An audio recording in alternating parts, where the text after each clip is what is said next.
Tigadzirise MTV inokupa nyaya dzakasiyana-siyana dzinoitika mumatunhu atigere neakatikomberedza, dzinotyisa, dzinofundutsa, dzinokatyamadza pamwe chete nedzinosetsa. Kuti musarasikirwe nenyaya idzi, munoenda pa YouTube channel yedu Tigadzirise MTV, mondo subscribe ipapo, musakanganwe kulaika pamwe chete nekushare, musazokoshiwe kupfanya kabhatani ako ndokabheroka kuitira patinokanda chinopisa munoyeuchidzwa. Tigadzirise MTV tinodzifambira.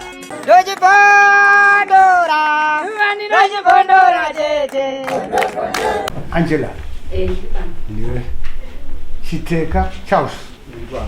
Nini. Namauta norisunze mazwi. Tamenya pambere penyu. Nyaya ndeyekuti Huya kudai Tigadzirise Zvirikunetsa Mumusha. Huya nembo dzako chitupa nemari yedare zvaitwa kutaura izvozvo ndikuonza Angela achitaurira kuna Charles Chiteka. Mukavanyuhamira sei? Oh, muri. Alright.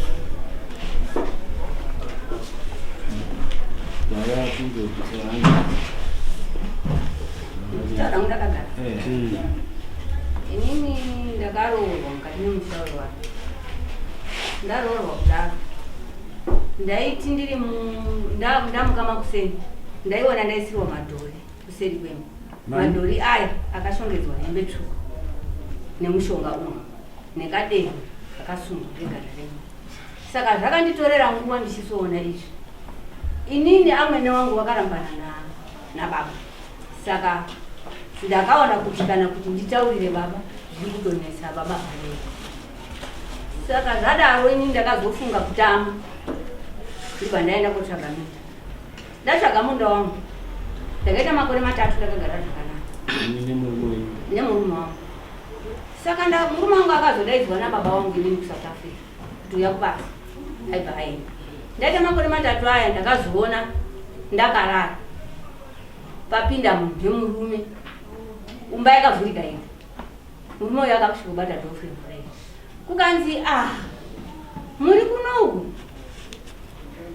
Inini ndaita makore 3 ndiri kukutsvagai. Ndichikushayaiwa kuti muri. Ndoko ndakabvunza kuti ndini ani? Kukanzi haundizivi here inini. Ndini Engiri. Ndakaurayiwa naChidiki. Ndakanzi ndinogara muno. Akani ndinani? Ndini Engiri. Engiri. Ndakanzi ndinogara muno. Ndakaurayiwa naChidiki nibaba yako. Chidiki. Ndikati inzi unogara muno chikaindini. Saka zvinhu zvakatanga kundinetsa. Murume wangu akasvika pakushaika. Handichina nemurume bazvindiri baba. Ngoziya iri kungouya bedzi. Mumba kwangu. Ava baba vakada kuti vauyewo pamumba pangu. Wanopinda nemudanga remombe kuvhakacha matanga ese mombe kutukutira kuti 1 2 3 kwauzobuda ukichina. Ndibva ndazvishaya kuti chikaini. Hawasenzesi gate. Hayi ndine nzira yekugeti. Wanopinda nemudanga remombe kugadha matanga angu ari so. Aibva azouya kumba manje. Auya kumba manje inini ndenge ndakahwani. Wana ndiwo anozotaura naye. Wabva kuti mai hawapo. Asi ndenge ndakadongora nepawindo. Baba uripinda ngepageti ngemudanga. Right. Upenyu hwakatanga kundinetsa. Mwana wangu haachina nemuoko. Musi wakafa mukadzi wake ndio musi wakadimurwa mwana uchi.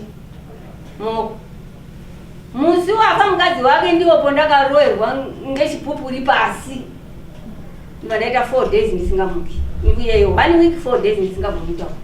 Ndiri kwangu kwasha kuti timbotore mai. Saka upenyu hwacho hwaramba hwakandiomera. Zvakadaro ndiri kuona ng'ombe yangu inini ndine mukono wangu. Takatsvaga mukono newana kuti tiite danga redu risimukire zvakanaka.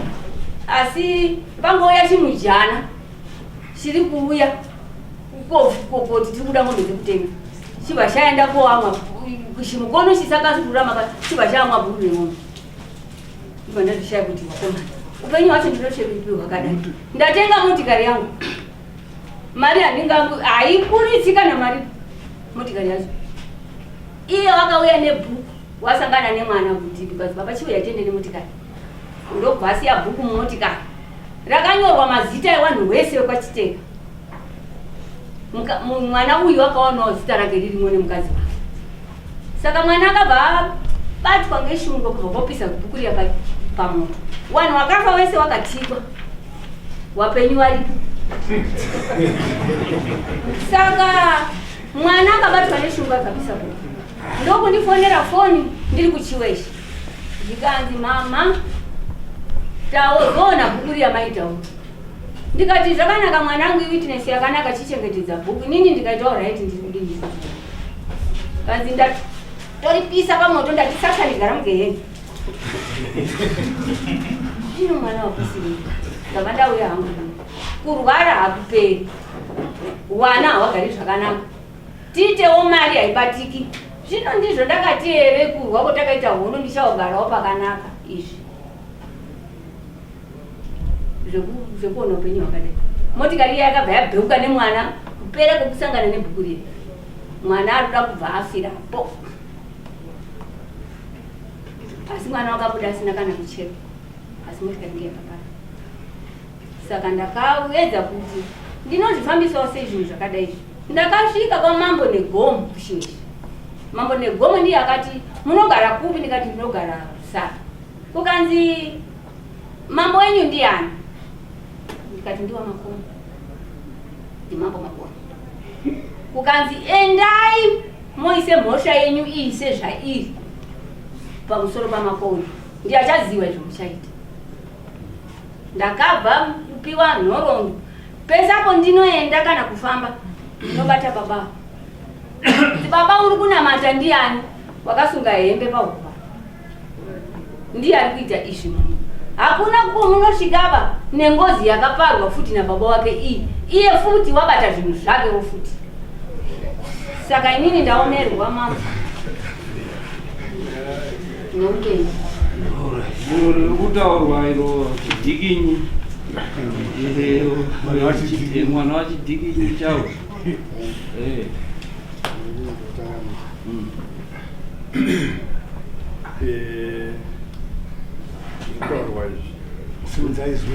Zvinotaurwa izvi changamire zvizhinji zvacho handizvizivi, regai ndirondedzere.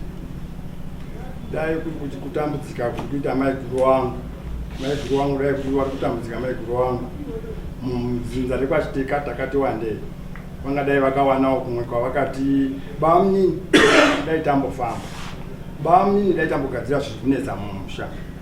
Shoko iroro harina kubuda. Shoko riri kutaurwa rekuti baba wangu wakapunda munhu, inini handitozivi, ndakanda zvarwere kanda ndiri kwere, handina zvandinomboziva nyaya iyoyo. Kumba kwavo maiguru avo ndakazosvika pekuti handirambi ndichiendayo nekuda kwekuti hatiwirirani pakutaura. Imwe nguva vanoita werukamu yakanaka, izvo tikasangana tinokwavisana, maiguru makadii, izvo makadiwo bamini, kuti vanditaurire chiri kunetsa chii. Hapatauriki, hapatauri.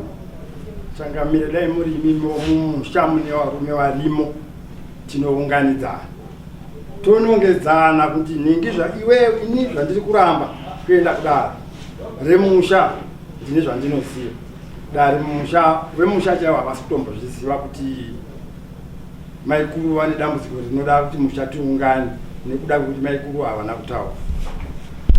Kumba kwavo maikuru ndinosvikayo ndiine rudo rwekuti zviri kuve mambo mwana zvakuita zvakanaka. Mudanga mekuti ndinopinda mudanga ndichida nokwahandidaro, inini mutemo ndouziva, nekuda kwekuti ndaifudzawo mombe. Kupinda mudanga memunhu ndichinobuda neuko hai ndinomirawo kunze kwedanga, muridzi wedanga ari kumba kwavo handingoendi pese pese, nekuda kwekuti ndakanga ndatoona kuti inini ndiri kumanikidzira kuenda kuna maikuru. Saka zviri kutaurwa handirambi kuda. Pane anotorawo chiso changu kondisa kumberi oshandisa inini, asi chirambire chekuti ndine chandakabata chekuti ndinodai ndinoripa handina kumbopinda ndakadaro, handina. Hapana chekuti tingataurira kuna chiremba mudzungu. Ndaona chiremba tindoona kuti muri kupfekedzwa here kana kuti zvibhiswe chipfekedzwa dare rigadziriswa.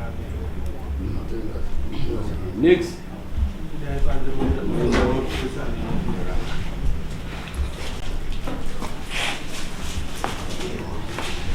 baba achangamira ndaenda kusento churu nemhuri yekwachiteka.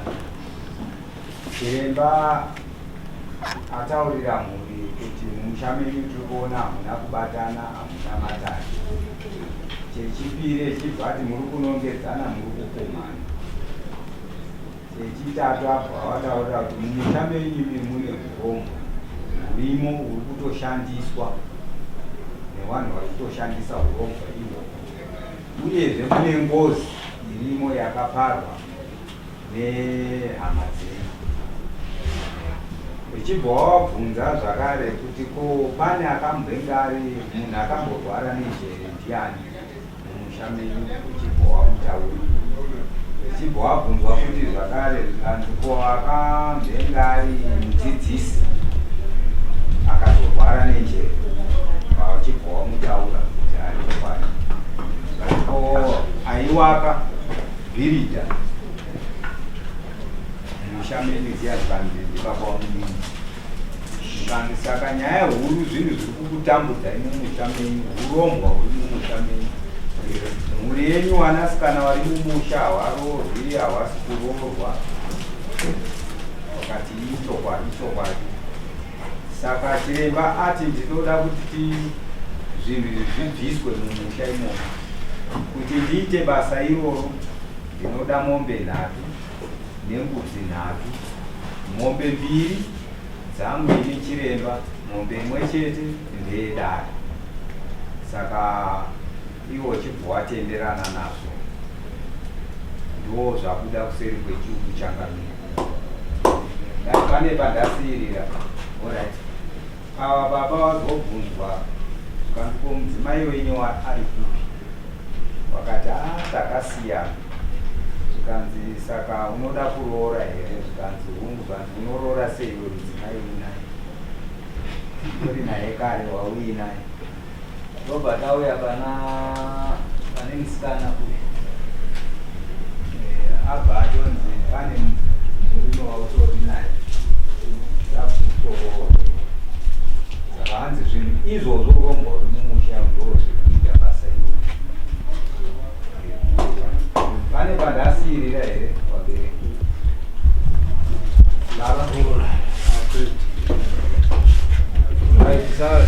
Uya ari muchiremba ndimi ababa mubatana nemudzimai wenyu ouya rinyi kuti dare rigadzirwe. Ndiri kukumbira mambo kuti timbonoronge nemhuri. Munoronga muine dheti kuti mambo akati musi wakati.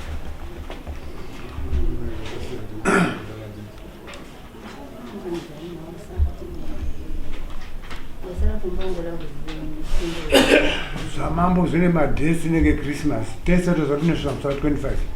Iwo ndo unotorongera musi wa25. Haigariri pasi 25.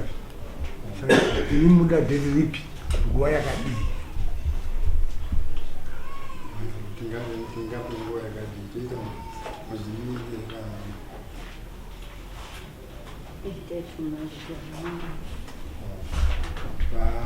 tanga tichikumbira changamiri timbomwaizimiri tichimbotsvaka zvinodiwa zvacho kuti basa racho rifambe zvakanaka. Saka January 31 dare renyu roitwa by January 31